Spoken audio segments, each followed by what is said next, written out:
At 35, he was already a billionaire. Yet he had never kissed, never touched, never loved.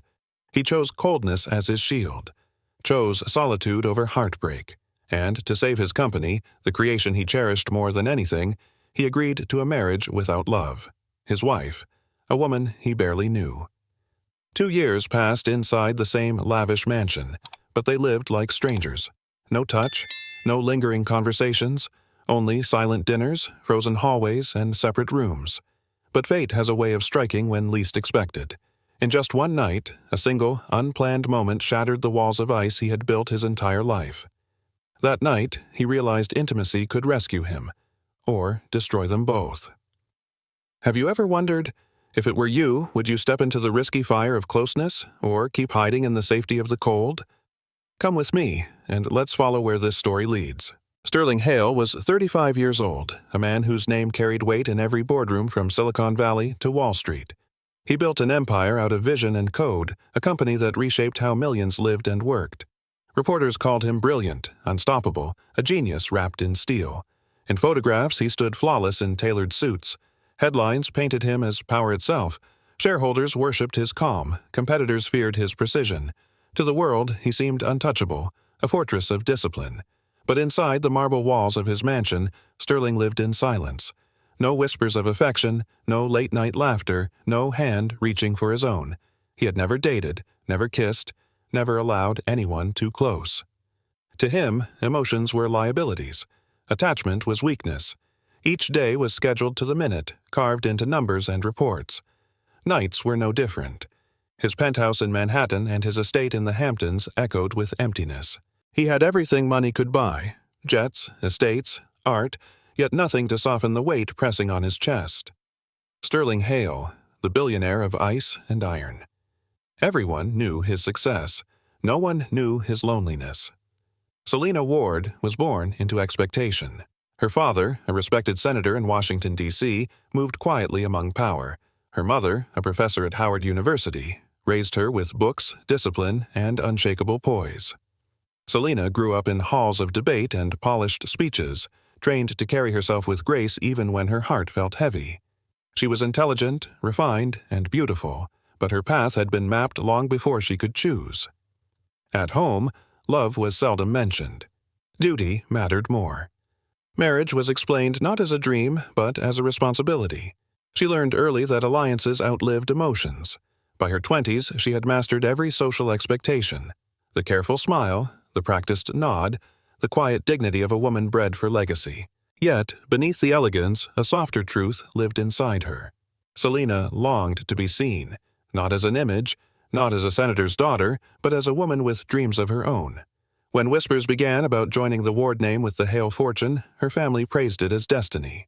Selena understood what was required, but in the silence of her own heart, she wondered if her life would ever belong to her. Their wedding had been called a masterpiece of elegance.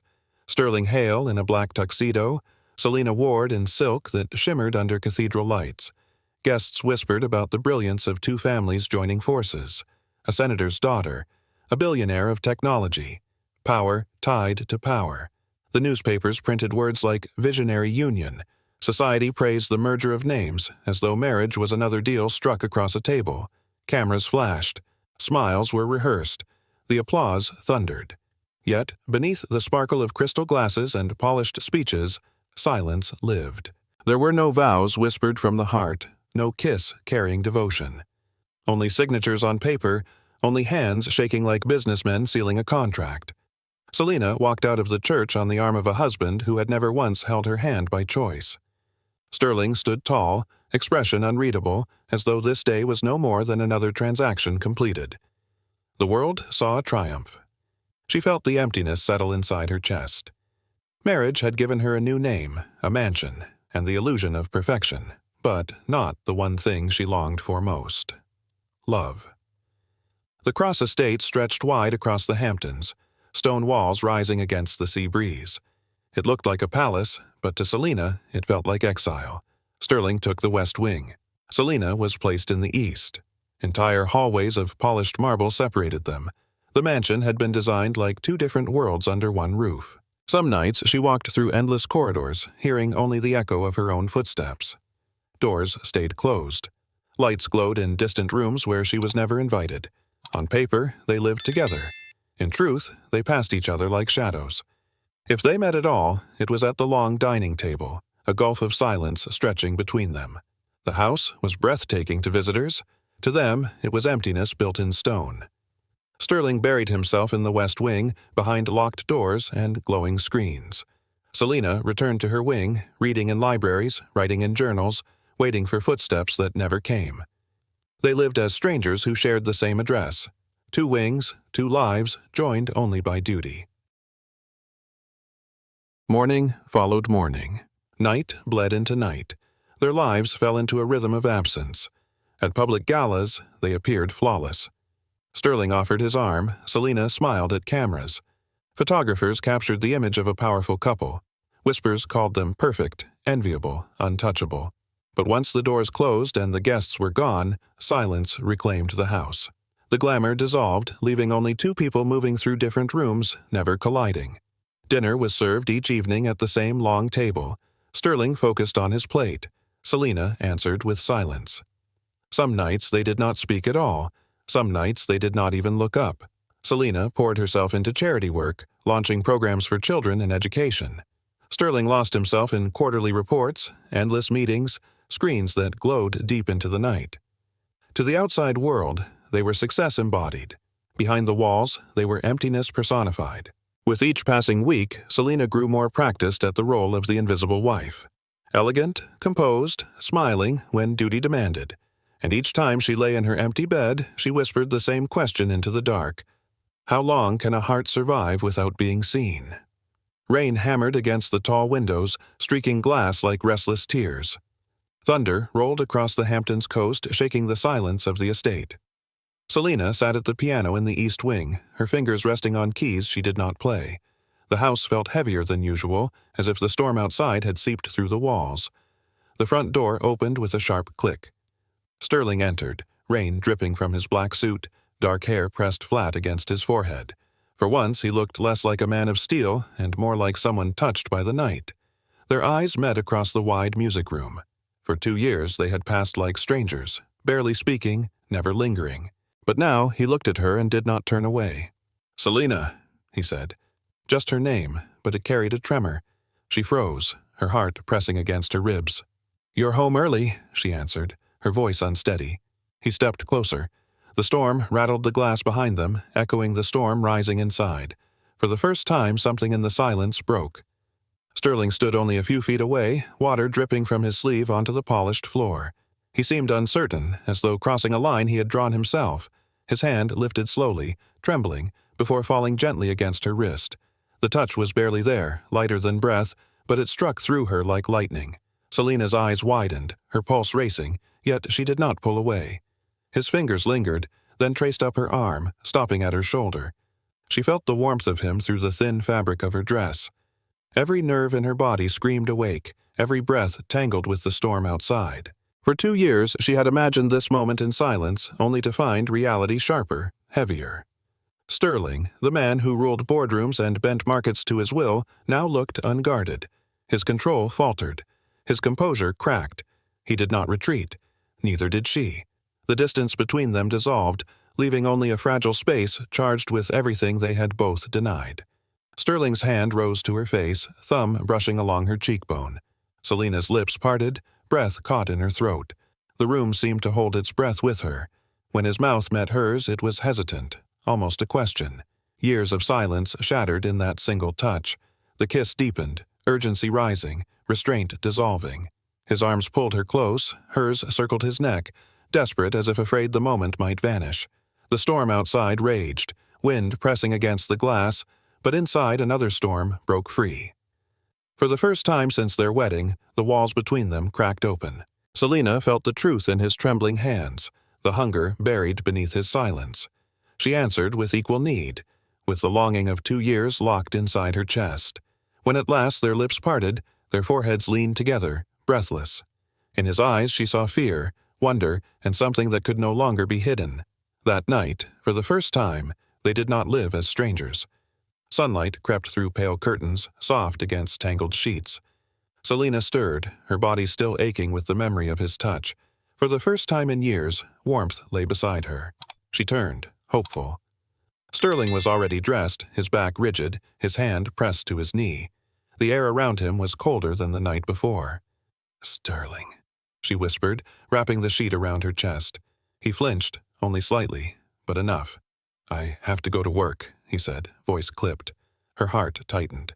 "What happened last night?" He cut her off, turning at last to meet her gaze, his face calm, his eyes torn. "It was a mistake. It cannot happen again." The words struck sharper than silence ever had. Selena froze, her chest breaking open. A mistake. The night she thought had changed everything was reduced to nothing more than weakness. Sterling adjusted his cufflinks, stood, and walked out. The door clicked closed behind him, leaving only the echo of his retreat. Selena sat in the stillness, a tear slipping free. The mansion had never felt colder. The days that followed stretched into weeks. Sterling buried himself in work, hours swallowed by meetings, contracts, and glowing screens. He left before dawn, returned long after midnight, his silence sharper than any words. Selena moved through the house with practiced grace.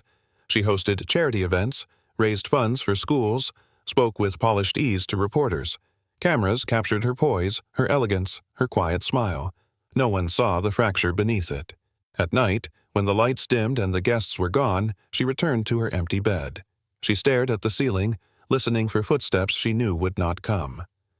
The memory of his touch haunted her, colliding with the memory of his words. A mistake. Each repetition cut deeper. She reminded herself to breathe, to move, to endure. Outside, the world saw two powerful names bound together. Inside, Selena lived in quiet ruin, trapped in a role she never asked for. No matter how Sterling worked, the memory clung to him. Meetings blurred, reports stacked, but her face lingered. The warmth of her skin haunted his hands. Her whisper echoed in his chest. He told himself it meant nothing, a lapse in judgment, a weakness he could not allow again. But every time he passed the East Wing, he felt fire under his skin. Selena carried her own ghosts.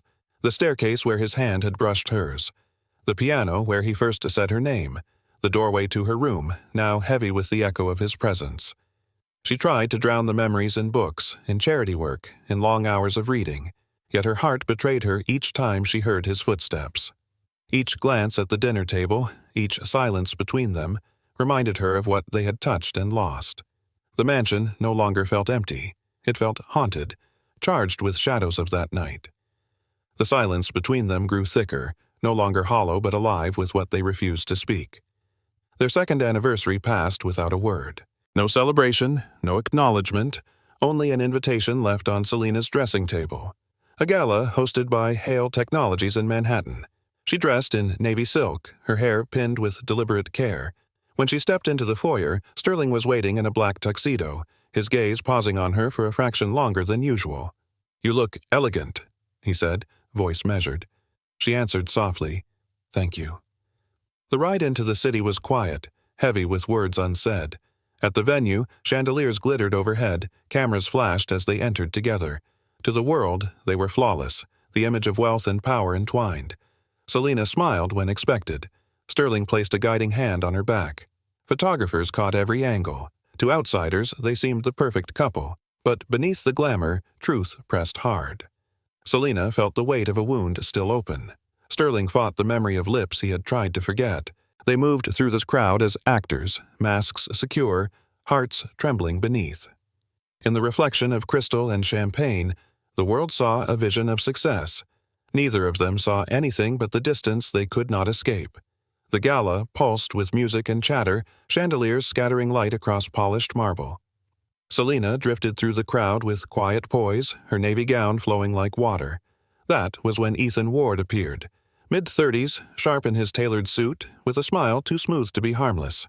Known in Manhattan as a hedge fund star, Ethan had charm that drew people in without effort.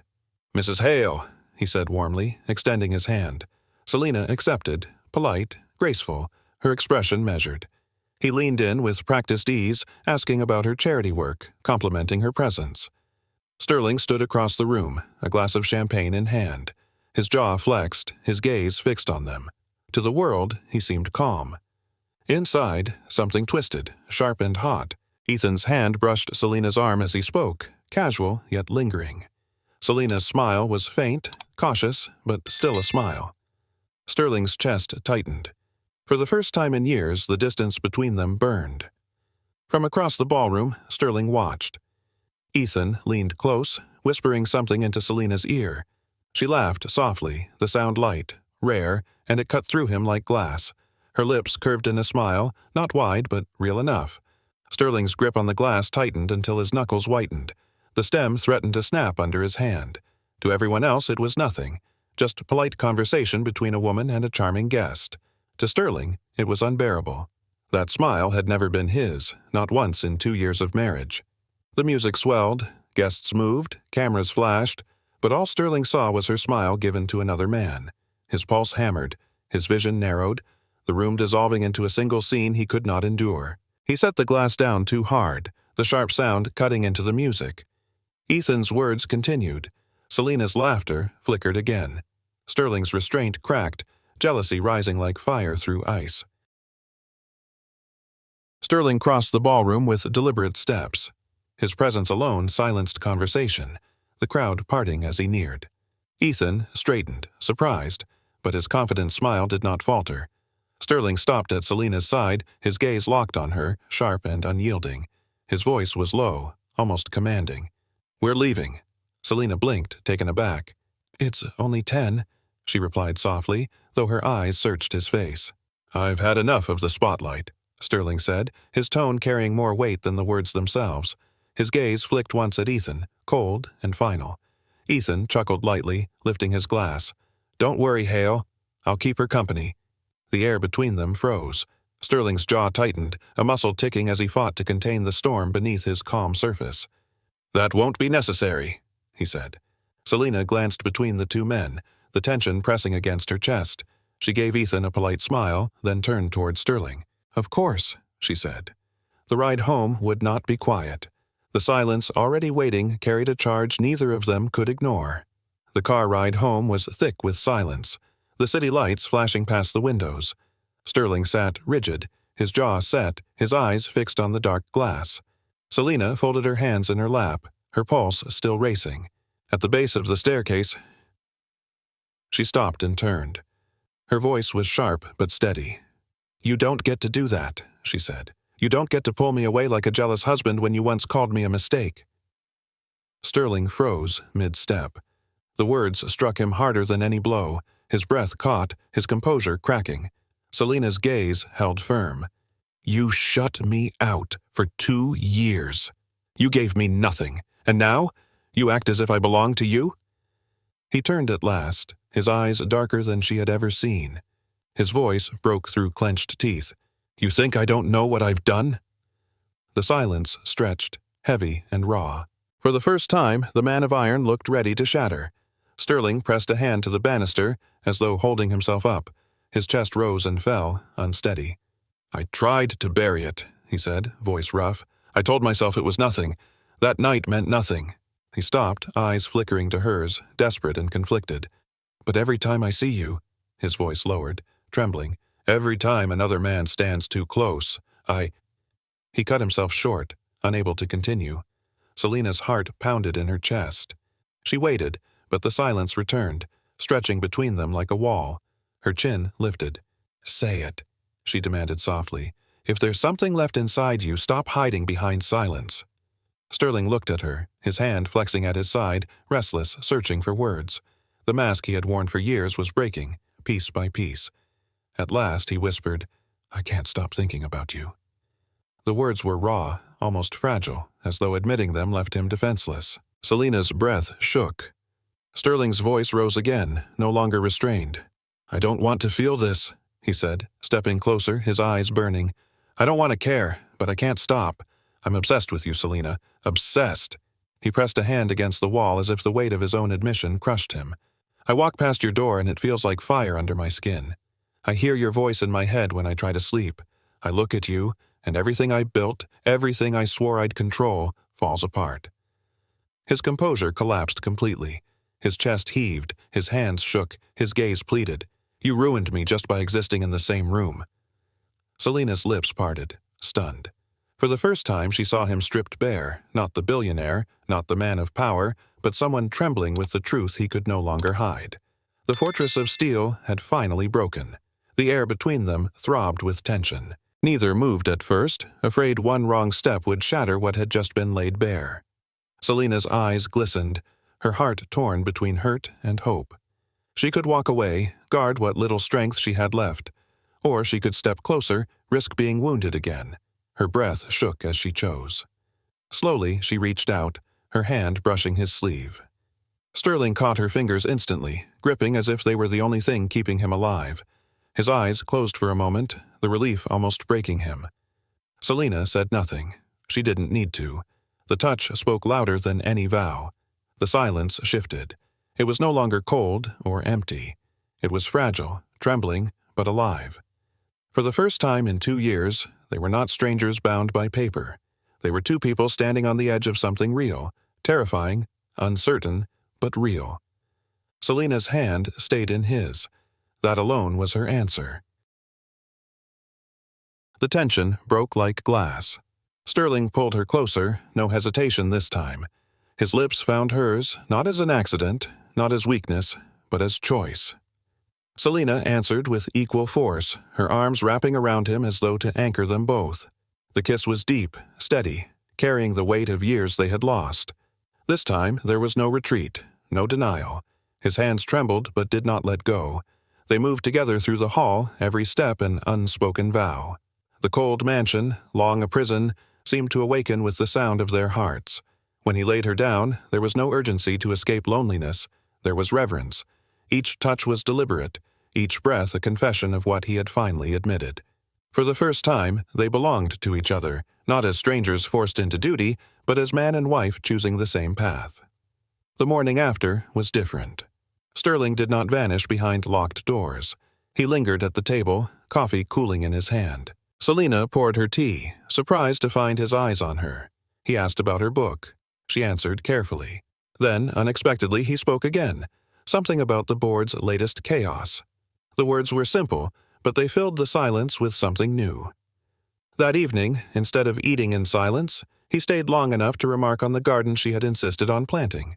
Selena smiled, not forced, but real. It startled her how natural it felt. The changes were small. He paused at doorways, lingered near her presence. She noticed. She cherished them. They were not grand gestures, but after years of emptiness, even a few words felt like light cracking through stone. Autumn's chill slipped into the estate. Selena caught a fever, nothing serious, but enough to weaken her.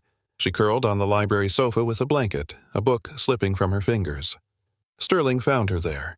For once, the Empire could wait. He canceled meetings, pushed aside reports, and sat beside her. His hands fumbled with tea, searching online for how long to steep the leaves. "You're fussing," she whispered with a faint smile. He blinked, startled. "Am I?" Her laugh was soft, fragile. "A little." Later, when she woke, a tray waited by her side, soup still warm, a napkin folded neatly. On top lay a note in his distinct script. "You don't have to do everything alone. Not anymore." Tears blurred her eyes. It was not pity she felt, but release. For the first time his care was written, undeniable. A week later, when her strength returned, Sterling stood by the door with his coat in hand. "Shall we walk?" he asked. Selena hesitated, then nodded. They stepped into crisp air, leaves scattered like fire across the garden paths. For the first time since their marriage, they walked side by side. No cameras, no audience. Just two people sharing the rhythm of each other's steps. Selena spoke of roses she hoped to replant in spring. Sterling listened, truly listened, asking small questions. In return, he shared fragments about investors, about his childhood dislike of blueberries, about nothing grand but everything real. Their arms brushed once, neither pulled away. By the time they returned to the house, Selena realized she was smiling without effort. At the door, his hand lingered at the small of her back, steady and warm.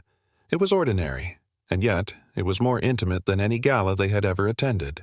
One evening, a fire crackled faintly in the library. Selena closed her journal and looked across the room.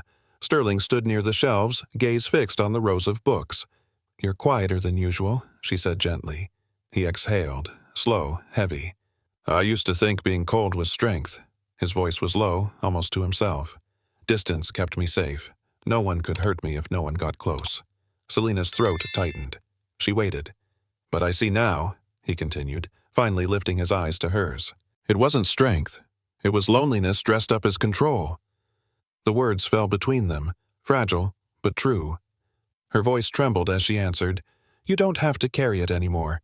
His jaw worked, torn between fear and relief. "I don't know how to stop." She crossed the room, her presence steady beside him. "You already have," she whispered. For the first time, Sterling did not turn away. The fortress of silence cracked wider, and in its place stood a man finally willing to be seen. Autumn lingered outside the windows, leaves scattering in the wind. Inside, Selena stood across from Sterling, her hands trembling but her voice steady. "I want love," she said softly. "Not just the name, not just the role." Her words carried years of silence, years of longing unspoken. Sterling's chest rose unevenly. He stepped closer, his voice low. "I want that too," he admitted, "more than I ever thought I could." The moment hung fragile, yet undeniable. Two people who had lived as strangers now stood together, bound not by duty, but desire. His hand rose to her face, cupping her cheek. Her eyes glistened as she leaned into his touch. Their lips met in a kiss that was not desperate, not fleeting but steady, a vow formed without words. They had finally spoken the truth neither could deny. Days later, Sterling drove for hours through winding roads and bare trees, Selena by his side. The car stopped at a secluded lake house in Vermont, small and built of stone and wood. Selena walked through quiet rooms filled with old photographs and cedar scent. Sterling lingered near one picture, a younger version of himself beside a woman with kind eyes. "Your mother?" Selena asked gently. He nodded, his throat tight. "She used to bring me here when I couldn't sleep. She told me the water listened better than people." His voice cracked, and for the first time a tear slipped down his face. He did not hide it. Selena reached for his hand, her touch steady. He gripped it as if holding onto her for strength. The lake outside lay still, reflecting the stars. Inside, Sterling Hale, man of ice and iron, let himself cry, not as a billionaire, but as a son, a man who had finally allowed someone close. Night fell over Vermont. Sterling and Selena stood wrapped in blankets near the lake, their breath curling in the cold air. Silence stretched between them, not empty, but waiting. His eyes lifted to the sky, then back to hers. "I've never said this to anyone," he began, voice unsteady, "but I love you, Selena." The words trembled out of him, raw and unguarded. Selena's lips parted, tears filling her eyes. Before she could answer, he stepped closer, brushing her cheek with his gloved hand. "I tried not to. I told myself it was safer, but you made it impossible. I love the way you laugh when you think no one hears. I love the way you see goodness even when I don't." Her tears spilled as she pressed her hand to his chest, feeling his heartbeat. "I love you too," she whispered. He pulled her into his arms, holding her as though he might never let go. Beneath the stars, their silence turned into love spoken at last. Back in the Hamptons, the mansion no longer echoed with emptiness. Sterling no longer retreated to the West Wing alone. He worked at the dining table while Selena read nearby. They shared breakfasts, not out of duty, but by choice. At night, they spoke until dawn, sometimes about childhood memories, sometimes about nothing at all. Other nights, they said nothing, only lay wrapped in each other's arms. Then came the morning Selena stood in the bathroom, a small test in her hand. 2 faint lines appeared, clear and undeniable. Her breath caught. She placed the test in Sterling's palm without a word. His eyes widened, his lips parted. "We're going to be parents," she said softly. He pulled her into his arms, tears slipping free. "I didn't think I could have this," he whispered. "You didn't just get it," she answered, her voice breaking. "You built it with me." The house, once cold and hollow, filled with warmth, laughter, and the promise of new life. Years passed, and the estate was no longer silent. A little girl's laughter rang through its halls, chasing butterflies in the garden where Selena once stood alone. Sterling sat nearby, a book in his hand, reaching out absent-mindedly to touch his wife's arm when their paths crossed. Every corner of the house now held traces of love, wildflowers on windowsills, colors in once gray rooms, soft voices instead of silence. Sterling often found himself watching overwhelmed by quiet gratitude. He had once believed himself unfit for love, destined only for solitude. Yet, here he was, with a wife he adored, a daughter who called him father, and a home alive with warmth. Their story had begun as a contract, nothing more than paper and expectation, but silence could not last forever. One storm, one fragile touch had broken the walls. What followed was not easy: pain, fear, denial, but love endured, love healed. They became more than a deal. They became a family. And if this story touched your heart, share it with someone who still believes they are invisible. Remind them, love can come even after years of silence. Don't forget to subscribe and join us for more journeys of hope, healing, and second chances.